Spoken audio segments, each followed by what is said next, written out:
What's going on, gang? Thanks for checking out another episode of the podcast. This episode is going to be amazing. I'm so excited to talk to this gentleman. Beyond honored. Before we dive in, I want to talk about some summer dates I got coming up. We got a lot of fun stuff happening all around the state of West Virginia. And later this summer, got some announcements outside the state at some pretty cool events. But coming up in June and July, here's the schedule. We're going to be rocking out at the Emerge Camp with my church, Bible Center. Then the West Virginia Freedom Festival, the Appalachian Outpost with Joe Nichols. And I also should mention at the West Virginia Freedom Festival, I will be opening for Kate Boytek. I will be opening for Chris Cagle, country singers. I'll also be opening for Morgan White and Maddie and Tay. So that's going to be an awesome event. And one of my favorite events back here in the home base, the Charleston Sternwheel Regatta, 2 dates there. As well, and maybe even some more. Who knows? The door might open for me to do a little bit more with the regatta. So that'll be a lot of fun. Check them out. I hope to see you at some of these cool events. Now let's dive into this conversation with Colonel Buer. I mean, this guy flew Apaches, Cobras, at the early stages of the Iraq War. So many just amazing stories. And guys like this are true American heroes. And I'm beyond honored to talk to him. So let's dive right into the combo. The Nick Scott Effect. The Nick Scott Effect. Available everywhere podcasts are found. It's not easy. I don't feel the things that I felt anymore. And I won't dare just to hang my head. You know I can. My hands are tied. 5, I've done satellite, radio, some national syndication, and then COVID. I started this podcast, which was really just to burn time because we were all locked down, and it really took off. And Burke Allen has become a good friend. And I remember scrolling through socials, and he had tagged your book or had shared your book or something along those lines. And I was like, oh, check this out. And I opened it. And I was like, man, I have got to talk to this gentleman. My father-in-law is a retired CW5. He flew medevac.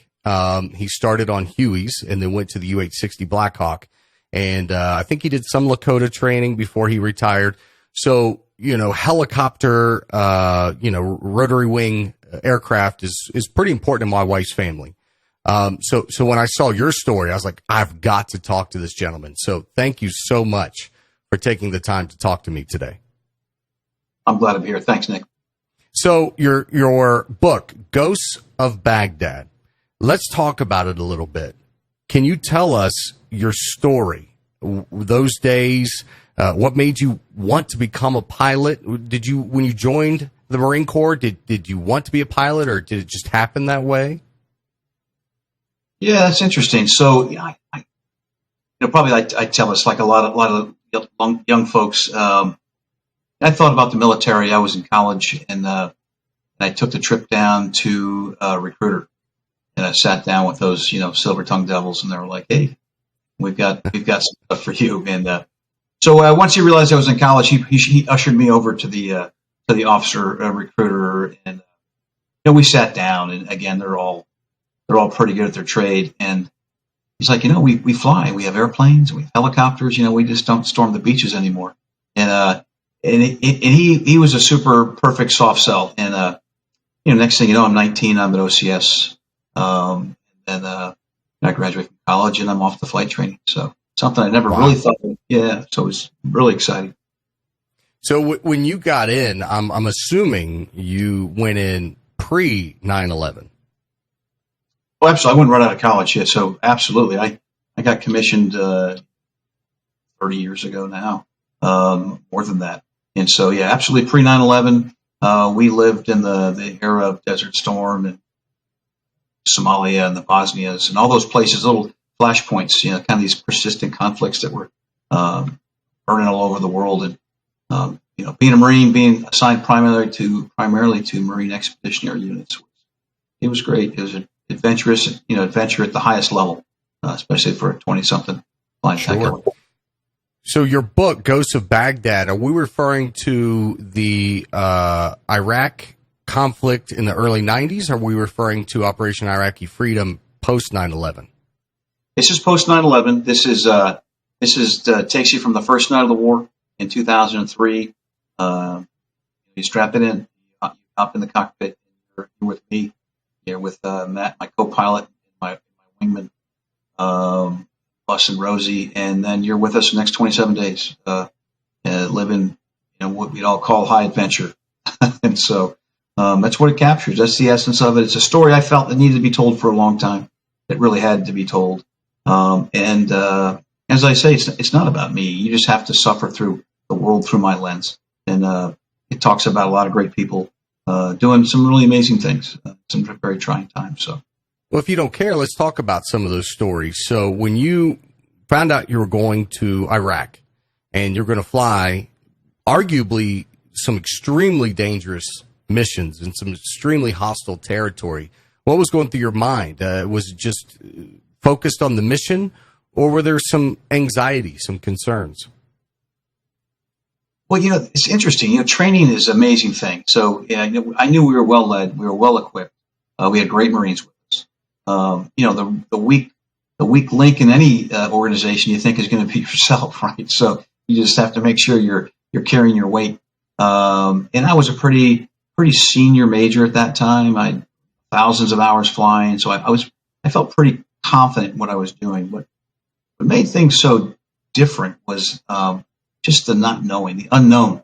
From the first night till the last night, and then of course many years after that we spent flying. That was really what made it the biggest challenge early on. It was the unknown, and just having the ability to plan and execute to the best of your ability, and then and go do it again and again and again. Yeah, sure. Were there any times where, and I know there might be some OPSEC for those that are not military knowledge, it's kind of operational security. I don't want you to talk about anything you're not permitted to, but were there any times when you were flying, you're like, I don't know if we're going to get out of this? You laugh like that was about every 5 minutes. Well, I talk to guys and I said, that was a Tuesday, right? That was a Tuesday. Well, you're preparing for another day, another mission, and you think there's a sense of normalcy that is built, and you're going to be challenged to be at your best when you're absolutely least prepared or least expected. From the first night on, the first night was probably the single greatest eye-opening experience any of us who that mission had. It was what we call a 50-year sandstorm at the worst time to launch, and we flew and we launched. And we're trying to put Marines into some pretty strategic locations, so the entire Marine Expeditionary Force, that is, could get through their breaches and get through their channels. So we learned some pretty hard lessons early on. Fortunately, for my unit, we were able to survive those, take those lessons learned, and apply them the next day, and so forth. So, wow. So were you, and excuse my ignorance, but when I hear Cobra, I think of an Apache. Are those the same aircraft? Oh, that's a great question. The Marine Corps flies Cobras, made by Bell, very similar levels of performance, different levels of technology in each aircraft. The Army flies same primary mission, attack platform. The Marine Corps uses them in a little bit different manner. We provide a lot of close air support directly for those infantry Marines and supported units on the ground. Now, I remember seeing a video, and I don't know if it was with your group or maybe another group, but there were these pilots that were talking about this mission, and they were either Cobra or Apache, same airframe, I guess, or similar airframe. And they talked about taking fire on a mission from AK-47s or rifles, and you could hear the dinging and the pinging and the metal popping and all this stuff. And they kind of wobbled their way back to base, and when they landed, their aircraft just looked like Swiss cheese. And they were like, how in the world did this thing make it back? Did you have a similar experience? I think I know the time you're talking about. Those were the Apache folks that went up north through Karbala early in the war and went through some amazing combat ops up there. For us, we had very similar. A lot of our aircraft, I think we got done. I think nearly every one of our aircraft had been shot up multiple times. Really a testament to both the air crew and the maintenance crews that could look at those and quickly problem solve and get us back flying again. But, small arms and things like that, you never see them. I mean, by the day, you just don't see them. You don't know they're coming. You just have to assume they're there, and you just kind of press. How many years did you spend? Are you still in, or have you retired since? I retired in 2016. Oh, congratulations! Thanks. I spent 27 years in the Marine Corps and retired for my last command duty, and happy to press and work. A lot of people do not realize. Last night I had the ability to talk to Colonel Eileen Collins. She was the first female, the first woman to ever command a space flight for NASA, and she was a colonel in the Air Force. And a little bit of my military background, knowing of the military, I understand just how extremely rare and how hard it is to become a colonel, let alone all the other accolades like you've done, flying these combat missions and becoming a pilot and a Cobra pilot and so forth. So I commend you, sir, and thank you for your service. I know that's not a difficult task to get to where you are and retired from. Going back through your military career, what would you say is your highlight moment? Your if you had to stand in front of a crowd and tell a story and say, this is my defining moment of my career, what do you think that would be? This episode of the podcast is sponsored by my friends at Appalachian Outpost. They're in Lyburn, West Virginia, close to Logan, and it's all about the summer shindig right now. Joe Nichols, country superstar, coming July 22nd. It's going to be a huge, huge bash. This is my third year helping out. I'll be opening up on the stage, mixing records. When people are coming in, setting the vibe. Kate is going to take the stage, my friend Kate Boytek. She's going to open, and then in between Kate and Joe, I'm going to jump back on the turntables, keep that party vibe rocking, and then Joe's going to take the stage. Here's the cool thing. It's absolutely free. Yes, free. So make sure you come out. Appalachian Outpost, Summer Shindig with Joe Nichols and Kate Boytek. Yours truly, happening July 22nd. We hope to see you there. I hate to disappoint you. I don't know that I have one, right? I just know that I have one. I think it's a series of, small challenges that you find a way to by hook or by crook to survive. And I'll use this in a kind of a combat context, is that you take all these little moments and you build on them. And I think what happens is as you fly more, and in my case, you fly multiple tours, the things that were a big deal, that really were a big deal, just become a Tuesday or another Tuesday. And you don't really think too hard about it one way or the other. I've talked to some folks who, just the way their careers worked out, had an opportunity to do maybe a single tour, and they may look at events through a little bit of a different lens than I do. So I think if you had an opportunity to do multiple tours, we have generations of aviators now and multiple combat tours. They get I think a little deeper perspective. And so is there a seminal event? For me, I'd say no. I mean, there was probably 50 or 60 seminal events that kind of blend into one, for me, kind of understanding. Sure. That's a great answer. And I'm sure you were surrounded by incredible people. And at the beginning of this, you mentioned your wingman and your other crew. Explain to me, because I'm sure most of the audience is like me that doesn't really understand the pilot, the co-pilot, the different positions, and just how important they are to one another. So what is your co-pilot, your wingman, doing as you're piloting these missions? No, they're everything. I mean, it's truly a team sport. Normally in a Cobra, the more senior pilot's in the back flying, and you have a young either lieutenant, sometimes a captain, who's your co-pilot in the front seat. So I had Matt in my front seat, rock star Penn State grad who tolerated me for an untold number of missions. But you become a team. It's tight. We call them combat crews. They know what I'm good at. They know what I'm not so good at. And that goes with our wing. With Bus and Rosie flying off my wing, two incredibly talented. Already both had done combat tours in Afghanistan by then. It makes a team. And even though I was a senior guy, I was the flight lead. We could land. They could say, "Hey, don't ever do that again. That was stupid." I would say, "Okay." Sure. Promise. When you said you were getting some Marines in some very strategic places, if I'm understanding correctly, you were flying air support while were ground components or maybe Black Hawks dropping those guys in and you were giving them a layer of protection? Yeah, so the opening night, we were putting in first force reconnaissance units on Safwan Hill, which is really only legitimate piece of terrain in southern Iraq. And they were going to be the eyes and ears of the Marine Expeditionary Force, in particular to ensure no Iraqi artillery could pin folks down, Marines down the next day. And so we had a flight of 3 CH-46s, the Marine Corps' at the time version of the Black Hawk, or same mission. We were putting those folks in on top of Safwan Hill. And we had a flight of 4 Cobras, providing escort for them and then close air support for them. But the mission, like every mission, never goes as planned. I mean, Sure. It was just brutal weather. We could barely see anything.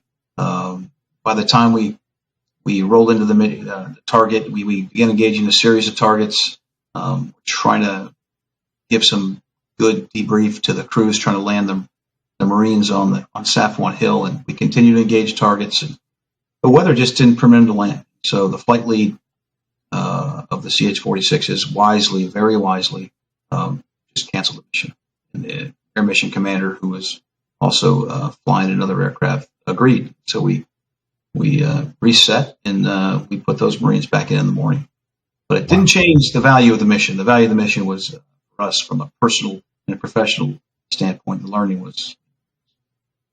Now, you guys never really encountered any enemy aircraft. You guys were taking hostility from the ground, if I remember correctly.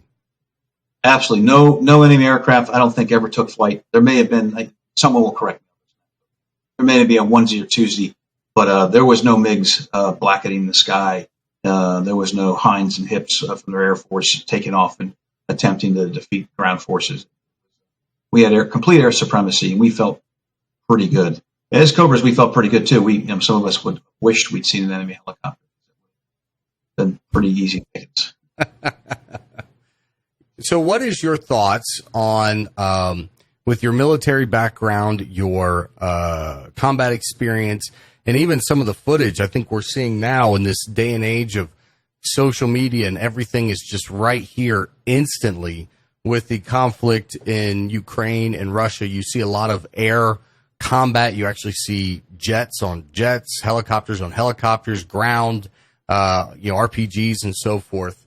How do you feel that conflict is playing out in the sky?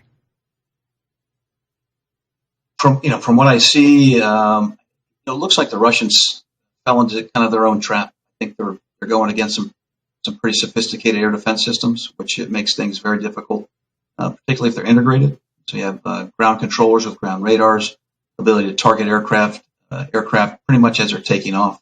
And so the Ukrainians have done a great job of finding a way, at a minimum, to limit their effectiveness. Early on, you saw a lot of Russian helicopters, you saw a lot of Russian aircraft, and you really don't see that anymore. And that is, that's a kudos to the Ukrainians and their ability to effectively beat both fixed wing and rotary wing aircraft. And so it's kept the Russians pretty much on their own air bases. You do see some leakers here and there, but they've taken air out of the play for the most part. What's incredible to me is I watched a news story, and, in this day and age, you have to take what you get on the news with a grain of salt. But it was just how, America was at a point where we didn't really know. I mean, we kind of had an idea of what the Russian arsenal looked like, or what they were capable of. And now we really know what their arsenal, what they're capable of. A lot of their equipment is decades and decades old, Soviet era, falling apart, things of that nature. And I really think that they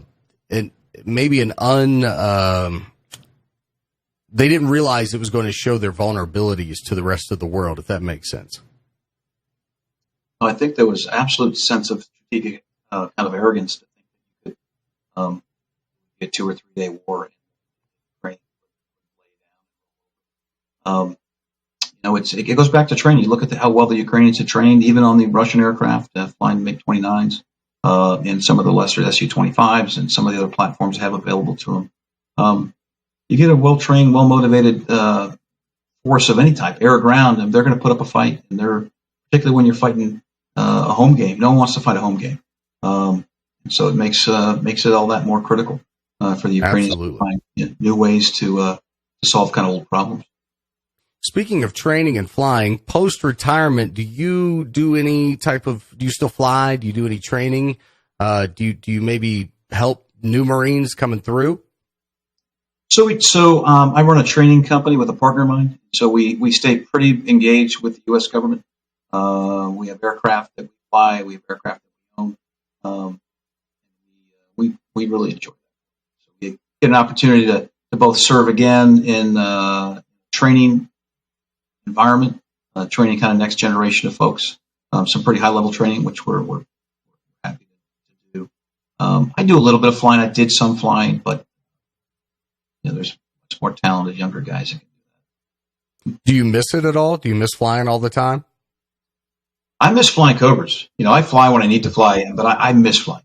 There's nothing like the adrenaline. There's nothing like the sound of cranking a big jet engine and baritone sound of gas just being stuffed to fire and cranking those big rotor blades. And there's really nothing like that. So I certainly miss that. Sure. That would be, there are a couple of things in my life that if I had to wish and say, okay, if I could make this happen, I would. That would be ride in an actual jet, like a fighter jet style plane, and do some kind of maneuvers. I'm sure I'd pass out. But I'd also love to take a flight in an Apache or Cobra style airframe. Aircraft. I have flown in a Black Hawk before. That was pretty cool. Lot louder and noisier and rougher than I had anticipated because they look like they just go through the air so smoothly, and it's not very smooth. No, it's great. I've had an opportunity to fly a lot of aircraft. My last tour, I had a chance to fly turboprops and jets and got a chance to fly with the Blue Angels, which is wow! Treat, yeah. You got to pilot a Blue Angel. Well, I got to ride in the back and keep my mouth. But no, it's pretty amazing. You realize this is again a little bit off topic, but you don't realize how really talented those guys are. It looks like it's smooth in the ground. And in my case, you take off, and then I was in the 4 ship, the slot ship, and then you got 6 afterburning engines, a couple feet from your head, and they're working from start to finish, and you just realize these are great pilots. And it was a privilege to fly with them. Absolutely amazing. It was very sad. I think it was just a couple years ago, one of the planes crashed. And what is amazing to me is all these years, as talented as those guys are, as many shows as those guys have done, all the practices those guys have done together. That's the first real incident that at least I know of. So that track record is impeccable. Yeah, the Blues are amazing. They've had some mishaps in the past, but boy, oh boy, that's considering the hours they fly and the shows they do. Things happen. I mean, everyone's human, and everyone puts themselves occasionally in a place they don't necessarily want to be. But the Blues have an incredibly great safety record, for lack of a better term. And what they do is, yeah. So let's talk about the book a little bit. I told Burke I'd keep you for about a half hour. I know you're a busy man, so I won't keep you too terribly long this afternoon. It's a Friday afternoon we're recording, so I'm sure you probably have plans. What inspired you to pen your stories into a book? Were they just you thought the world needs to hear all of this? So it is. It's an untold story. I've thought about this for a while, and it's the first of several books I'm going to write. But this one needed to be told first. It really did. It didn't want it to be, 50 years from now, Band of Brothers is finally written. Not that I would ever say that we would compare to that. But I wanted to capture these experiences while they're still fresh in my mind. And I took pretty good notes through all those deployments. I have those notes. And it was, like I said, an untold story. And one of the pleasures was I had hundreds of hours of interviews with people I hadn't seen for years. As I'm writing it, I said, it has got to be out by the 20th anniversary. 20th anniversary. Where did that time possibly go? how did 20 years slip by? And so as I began writing the book, it wrote itself. I had thoughts and I had places I wanted to go, and as I talked to more and more people, they were excited to talk to me about it. There was events that I thought were minor, where I was involved, and they ended up being major events in their life. Big events for them, as both professionally and personally. So that part was really important to me. And then you get a chance, at least in my case, I get a chance to talk about Marines just in general. I always enjoy talking about Marines. And every single Marine in that squadron mattered. Everything they did mattered. Think about being an 18 or 19-year-old and on a boat, and they're hopping off in the desert, and a couple of days later they're at an abandoned Iraqi air base, and they're maintaining a massive squadron of aircraft. And so that's why, you got to capture these things, and I think they're very, very important. And I try to tell it in a way that was a little bit band of brother-ish, where we go in and we talk about things, and we go into some pretty intense combat, then we step back and we have a chance to kind of reflect a little bit, and then we go right back in. It covers 27 days. One of the amazing things is it begins with about 10 of us flying the opening night. Just by coincidence, as we know, things are winding down. 10 of us are sitting together now at an air base just outside of Baghdad on a couple MRE boxes, and we look around, it's the same 10 of us. And so it was great talking to those people. It was great having the ability to see the world through their words, and then kind of encapsulate it all, and then tell a story without being distracting. Again, you have to suffer through a world through my lens, but I think it's a story. I think it's worth reading. A friend of mine said it's like a bottle of red wine, right? Once you uncork it and pour it, it's yours. And it's for those who are there, and those who are interested, and those who had loved ones there, or those just have an interest. I think you'll have that same experience. That's amazing. Well, kudos to you, sir. And I know Marines are kind of like a special group, especially the proudness of being a Marine. My wife's grandfather was a Marine. He passed away just a few years ago, but he was in the Korean conflict in the early 1950s. And he had a Purple Heart with a gold star. I think he was wounded twice or three times in firefights. And like very close quarter guys, like right on the other side of this bush. And I remember, unfortunately, the horrific disease of dementia is what took him from us. But before dementia really set in, he would talk about his Marines, and he would talk about those guys that he was out there doing these patrols with in Korea in 1953 or 54, whenever it was. He's telling me this story in 2010, 2011, like it was yesterday. And he remembers these guys' names. He remembers their ranks. He remembers where they are after the war. He remembers writing letters back and forth, the pre-internet. So they wrote letters. And it was a very special thing to him. And you'd walk into his house, and he had his Marine Corps insignia pretty much everywhere, his awards, his pins. And then, at the last stage of his life, the family had to make the decision to put him into a nursing home, and he had his own little apartment in there. But outside of his apartment, there was like a built-in table right outside the door where the folks living there could decorate that table however they wanted. Most people put flowers or maybe cards and pictures of loved ones. No, Joe, my wife's grandfather, Joe put all of his Marine Corps stuff. So he had this big Marine Corps shrine. I mean, I'm getting goosebumps just talking about it. But all of his awards, his Korean War stuff, his Purple Heart, all of his, he was so proud that he wanted, even in his late stage of dementia, he wanted everyone that walked by that door to know, and there's a United States Marine. And that, like I said, I got goosebumps just talking about that. I think that is that's just so awesome. Someone who's on the outside looking in, that's just so awesome. Dick, I agree. I wish I'd met Joe. I would have liked Joe. It's just, there's there is something about being a Marine. There's something about serving in general that it's a sense of camaraderie. It's not the only place you get it, for sure. In the Marine Corps, we make a special effort to stay connected and to keep connected. And to, again, I'd love to have met Joe. We would have had a great time talking. I can just tell already. Oh, he was an amazing guy. He was one of the first ones to really welcome me with open arms. I met my wife. I just turned 40 this year, but I met her when I was 23, 24.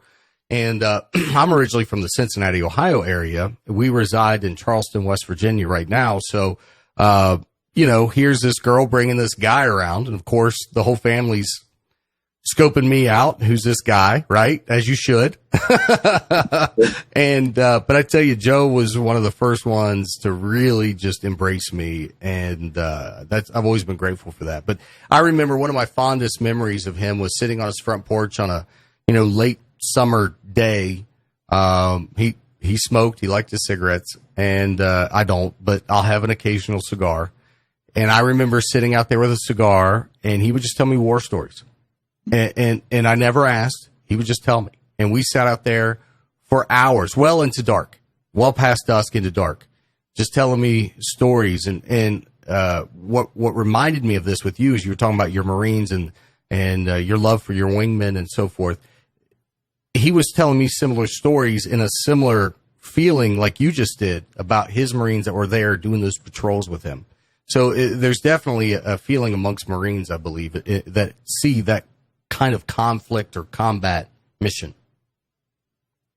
Yeah, that's amazing. I think it doesn't change. It's gone on for generations, which is a tribute to how we train and kind of our ethos.